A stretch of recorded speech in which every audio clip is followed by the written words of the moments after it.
4. Ujenzi umeanza na tunatarajia soko lile litakapokamilika litatuunganisha sisi, litatusaidia sisi katika uchumi wetu kwa kufanya biashara na wenzetu wa nchi jirani na wengine wa mikoa jirani.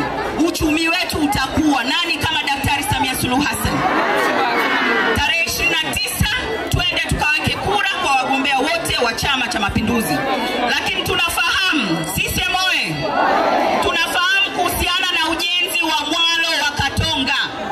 Miradi yote hii tunajengewa na Mheshimiwa Daktari Samia Suluhu Hassan, inaenda kubadilisha uchumi wetu hapa Kigoma mjini. Ndio maana tarehe 29 tunaenda kumpigia kura ili miradi hii iweze kukamilika. Nani kama Daktari Samia Suluhu Hassan? Lakini tunajengewa hapa hospitali ya kanda ya rufaa, kanda ya Magharibi.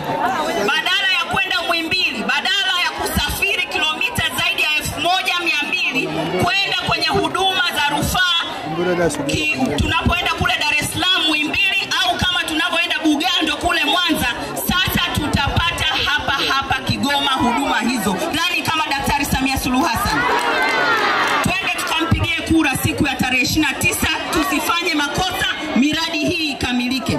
Lakini tuna chuo kishirikishi cha sayansi na tiba ambacho na chenyewe kitasaidia kuzalisha wahudumu katika sekta ya afya. Kinajengwa hapa Kigoma mjini. Mheshimiwa Daktari Samia Suluhu Hassan ameleta fedha nyingi. Tuhakikishe tunaenda kumpigia kura siku ya tarehe 29 Oktoba ili mradi huu ukamilike na uweze kubadili maisha yetu sisi watu wa Kigoma mjini. Nani kama Daktari Samia Suluhu Hassan?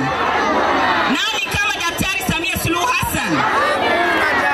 Ndugu zangu, tunafahamu mradi wa reli ya kisasa utatuletea hapa treni ya mwendo kasi itakayotusaidia katika usafirishaji wa bidhaa zetu, lakini usafirishaji wa sisi abiria.